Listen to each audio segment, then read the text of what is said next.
What is going on, guys, and welcome back again to the channel. It is week 8, Knicks picks. I'm here once again with my friend Ben. Ben, how you doing? Some days Atlanta makes me happy with Minnesota, and then they find a way to choke by scoring a touchdown. That's all I gotta say to that. Todd Gurley, the first game-losing touchdown in NFL history. But the score is currently 68-64. We both had 8 points last week, even though we differed on probably the most games we've differed on in the last couple of weeks. But we both end up scoring 8 somehow. So the score hasn't really changed much in terms of how far I'm ahead. But Thursday night, the Panthers hosting the Atlanta Falcons, who just last week, managed to lose the game by scoring a touchdown. But we're changing the format a little. We're going to start with the score and then talk. So I have the Panthers winning this one 27-14. And the reason for that is just the Panthers have played really well this season, even without Christian McCaffrey. And Atlanta's finding new and creative ways to lose games. I think they run out of creative ways to lose and just lose. I got Carolina winning this one 28-27. The reason why it's close because, to my knowledge, I don't think Chris McCaffrey is back yet, and even if he is, that would just maybe change my score that I would have. And just this, I will still support this team, but they do their best to make it very hard for me to do so. Every single defense is terrible. The offense is their only saving grace, and some days I bash my head against the wall and just question, like, I don't know. All right, so the Buffalo Bills hosting the New England Patriots. I have the Bills winning this one 30-24 over the New England Patriots. Now, even though the Bills played like shit last week against the Jets, didn't score a touchdown, 6 field goals to score 18 points, and won the game 18-10. So they did not play well by any means against the Jets, and their defense has kind of been on the decline other than last week. But the New England Patriots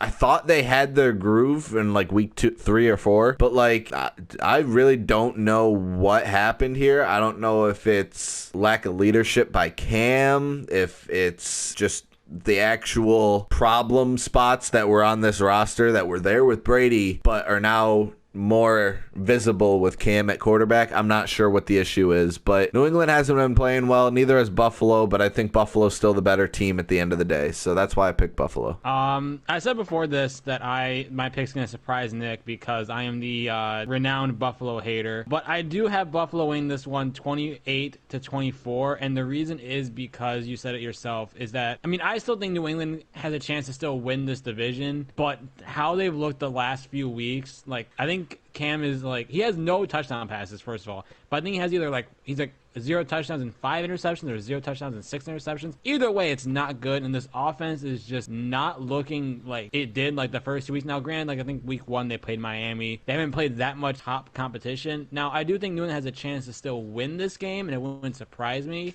But I do think Buffalo's defense is better than, at least how it looks right now, than New England's defense, as weird as it might sound. And I do think the players that have now either opted out or just the overall talent of New England is starting to show a lot more, even though I think Cam Newton is still a very good quarterback. All right, Cincinnati Bengals hosting the Tennessee Titans. I have the Titans winning this one 28-10 over the Cincinnati Bengals. Now, the Bengals played really well last week, especially Joe Burrow against the Cleveland Browns, who also played pretty well last week, but against Cincinnati. So, like, from Cincinnati's standpoint, that's a really great game for Cincinnati. Whereas Cleveland, you look at that, they're supposed to be contenders, and they're playing close games with Cincinnati. So, very interesting, but I do think Cincinnati is finally starting to find a groove, but Tennessee almost had a great comeback against Pittsburgh to stay the only undefeated team left. Unfortunately, fell up short. So overall, Tennessee's still the much better team, but I do think Cincinnati's on a nice little groove. I do agree with you that Tennessee is going to win this game. I got Tennessee winning this one 32-20, and it's really more so because even though they only lost a very close game against Pittsburgh, so even though they lost to Pittsburgh, it was a very good game, and they actually came back in the game. I think they were down like 2 touchdowns to start. And Cincinnati is a very, I think, not underrated team, but I think they're starting to get the hang of things. I think Burrow is starting to get the hang of what it is to be an NFL quarterback, a starting NFL quarterback in this league. But at the end of the day, I think the talent that Tennessee has is far better than what Cincinnati has at this moment. All right, the Las Vegas Raiders going up against the Cleveland Browns. Now, the Las Vegas has played some very good football these past couple weeks. Now, I know they got beat pretty good by Tampa Bay last week, but that's at least like their fourth or fifth solid opponent that they've had to play this year. And they have played very, very well against each and every one of those teams. Now, Cleveland, on the other hand, now has lost Odell Beckham, and I have the Raiders winning this one 31-20. Just, they're the better team. They hopefully home field helps them out a little bit as well. But I just see so many problems with Cleveland. And even though Baker had a good game against Cincinnati, there's a lot of problems that aren't Baker Mayfield. There's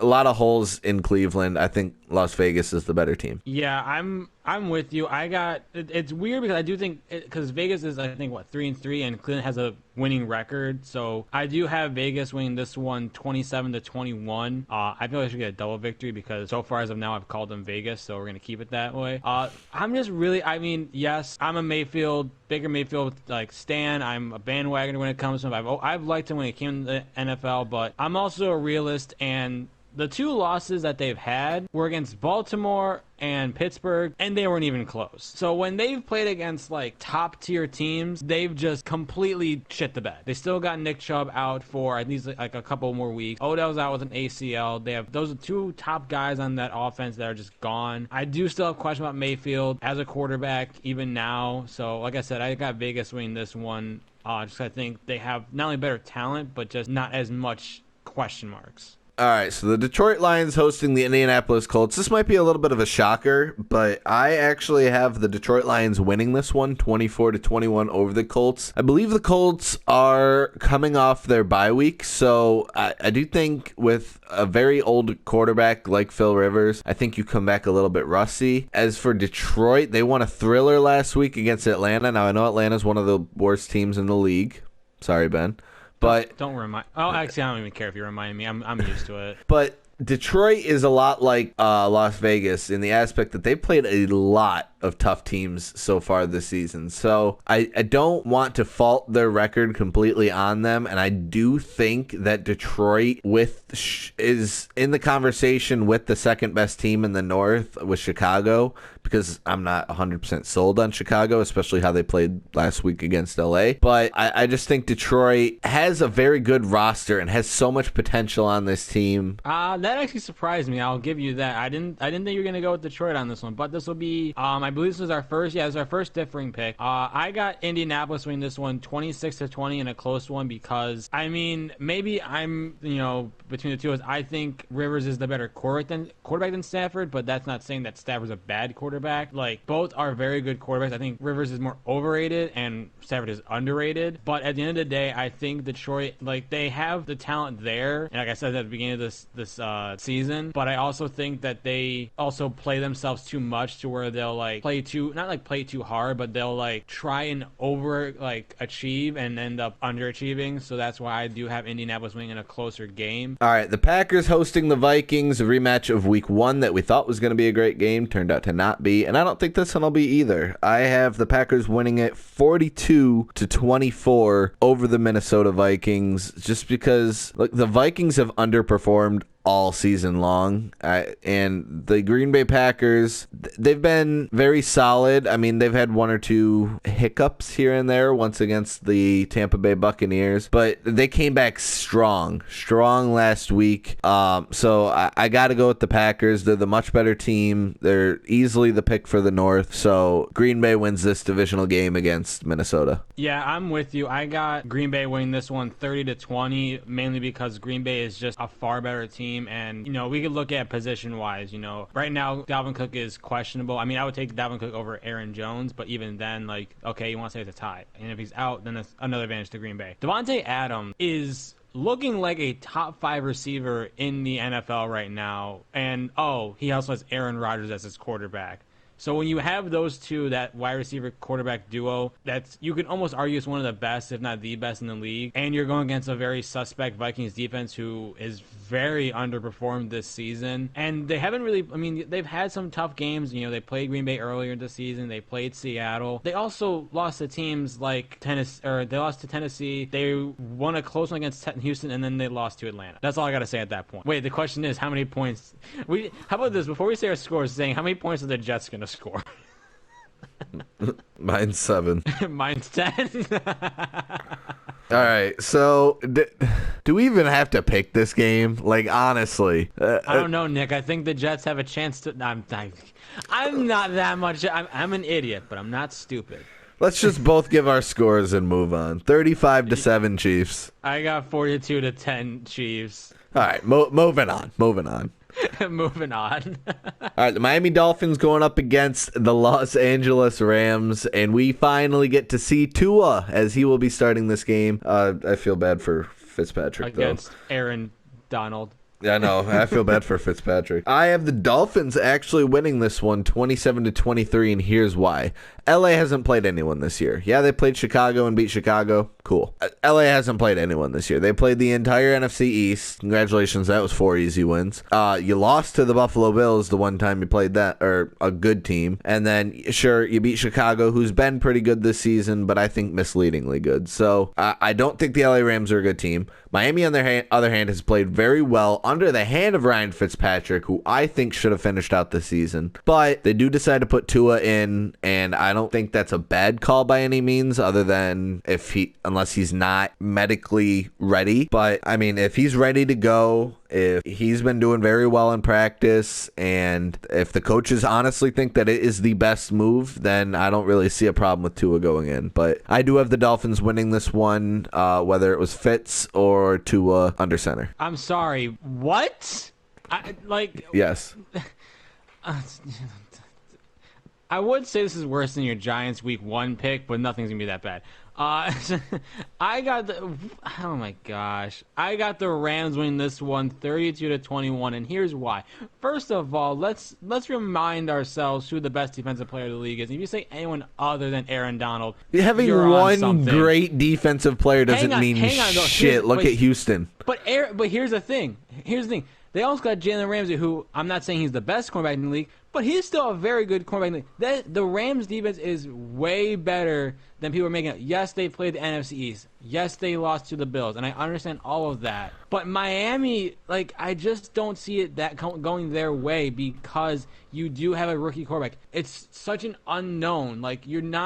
It's not a definite knowing of a rookie quarterback that they're going to do well. And I'm a huge Tua fan. I think he'll do really well if he's healthy. And if he is completely healthy and the doctors in the Dolphins organization think that, then fine. I'm more than happy for him starting. But you want to talk about trial by fire. He's going to have to go against Aaron Donald and that defense. And I just don't think that Miami is going to be able to do that against the LA Rams this week. Okay, in my opinion, the game of the week. The Sunday night game is between two NFC East teams, and the Monday night game is the Giants getting absolutely pounded by Brady and the Bucs. So this is the game of the week. This is the game you want to watch this week. Set your calendar for whatever. Pittsburgh Steelers, the only undefeated team left in the league, going up against the Baltimore Ravens with last year's MVP Lamar Jackson, easily contender in the league, and there's not much more to be said about this game. These are the two teams that'll be fighting for the North at the end of the year. But I interestingly have the Pittsburgh Steelers winning this one 28-27 over the Baltimore Ravens. Now here's why. I do think Pittsburgh's the better team. Defensively, of course. But offensively, I think it's about moving the ball efficiently. Now, Lamar Jackson is a very explosive player. And when you're an explosive player, that means the big play can come out at any given time. All of a sudden, they could be backed up at their own 10-yard line. Boom, 90-yard run or big 90-yard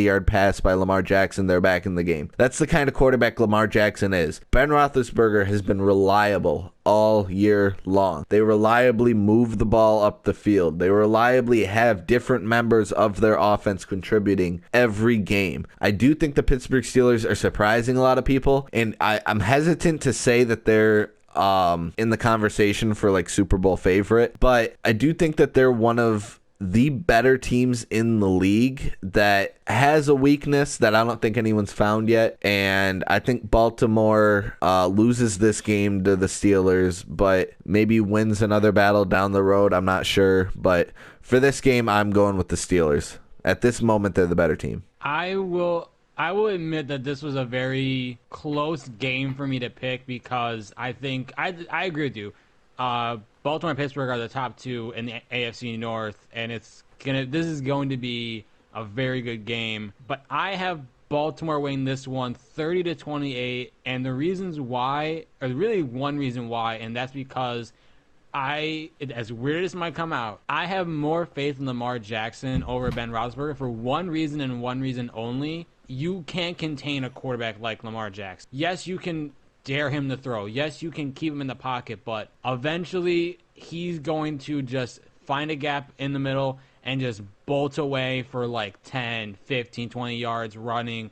And then when you have to spy him, guess what? That opens up the passing game again in that team. I think the defense, it's going to be I was close to thinking this would be more of a defensive game, but I also think that Baltimore is just like a hair better than Pittsburgh, but these two are they're very close talent-wise, like pound for pound, especially in the same division. So this is going to be a very good game, but I still got Baltimore winning in a very close game. I would respond to that, but I'll let my 2-point conversion do that. Okay, so the LA Chargers going up against the Denver Broncos. Now, the Denver Broncos, second worst team in the AFC, I would say, behind the Jets. I mean, the Jets are the worst in the NFL, but I have the Chargers winning this one only 17-14, because here's why. I get this weird sort of... It's a very common thing in the NFL for teams to have kind of a... what am I trying to say? Kind of an act for playing to the other team's level on a consistent basis. Say the Cowboys. Cowboys are probably the golden child example of this. Cowboys always play to the other team's level. No matter who they're playing, could be the best team in the league, they will play like they're the best team in the league.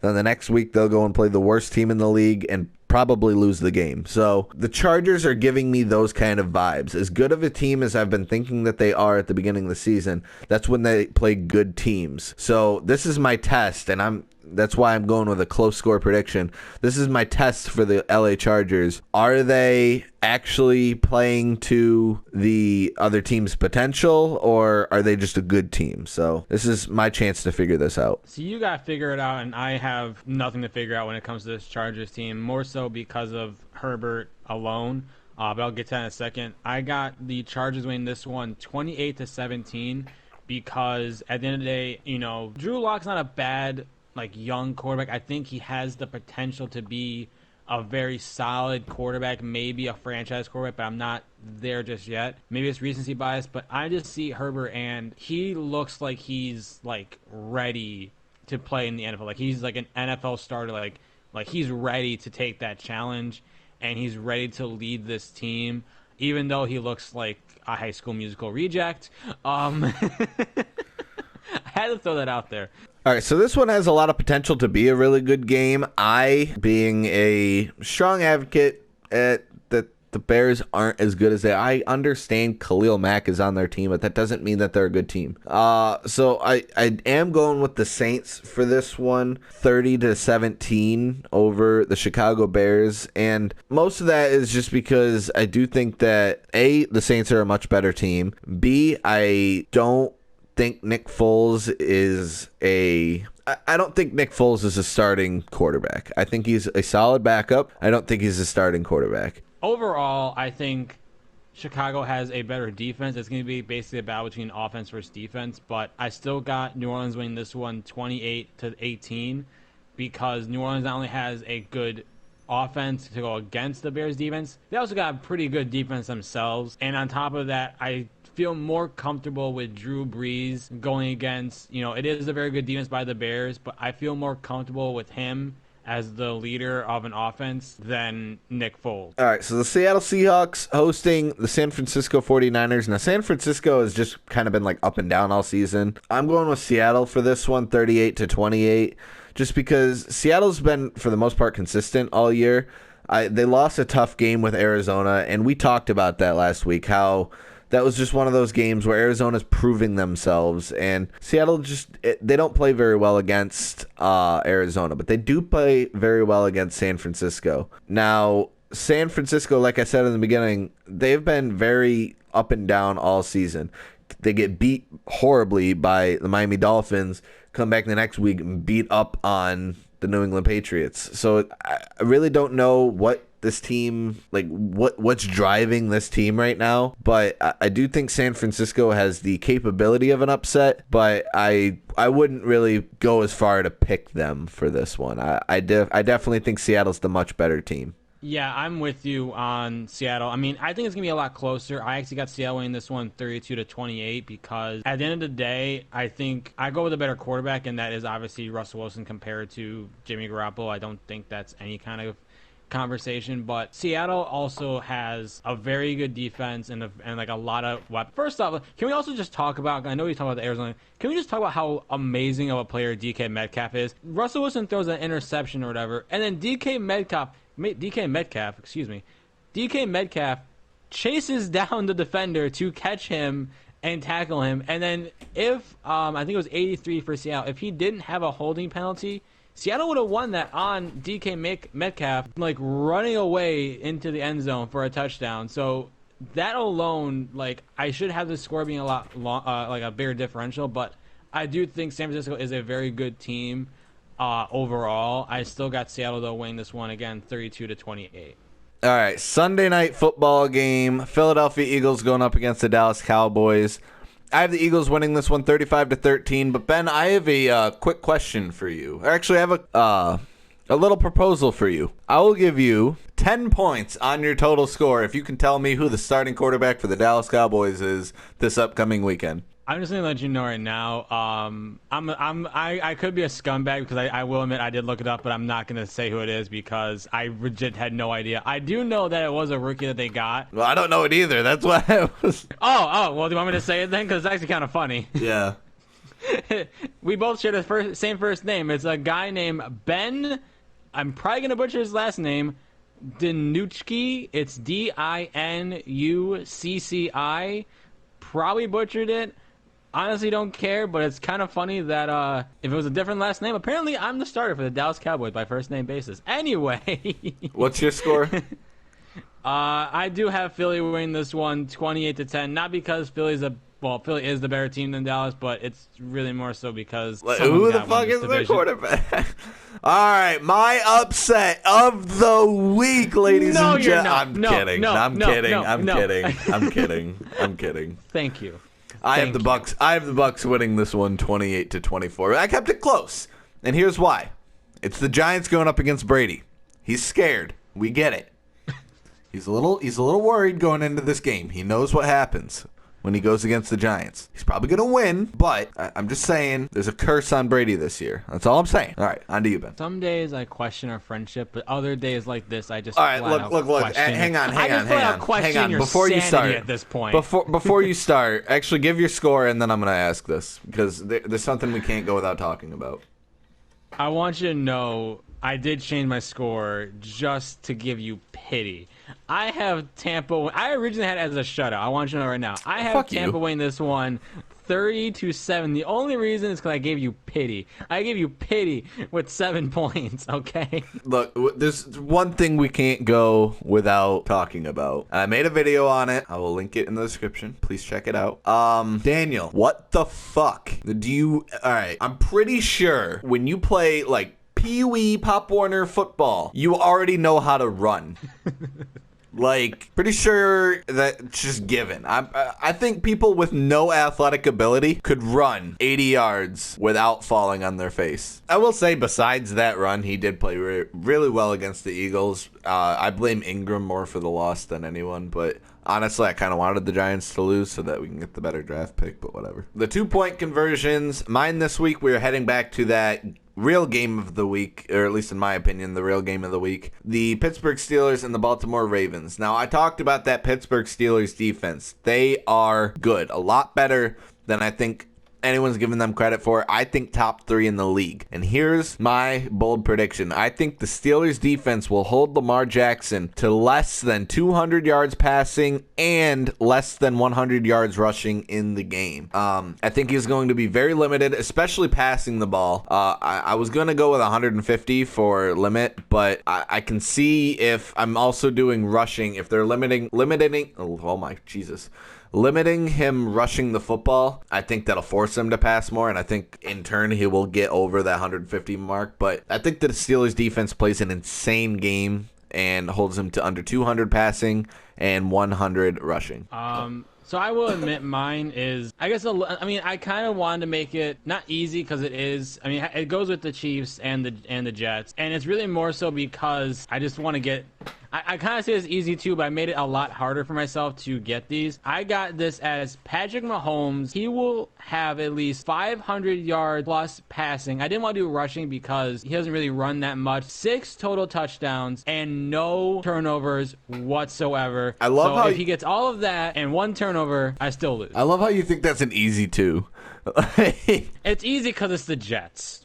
I know, 500. That's the real. The funny thing is, it wouldn't surprise me if he gets more than that just because it's the Jets. More picks and predictions coming up from me and Ben, and I'm going to leave it at that with a little cliffhanger. But again, the score currently is 68-64, me over Ben, and the loser come Super Bowl time will have to eat the ghost pepper for the Super Bowl special. So, Ben, is there anything you want to say before we head out? Do you ever wonder if Daniel Jones wakes up in the middle of the night thinking, damn, I could have had that touchdown? I don't like you. You're fired. Just kidding. Have a good night, guys. Just kidding. Have a good one, guys. Peace. Bye.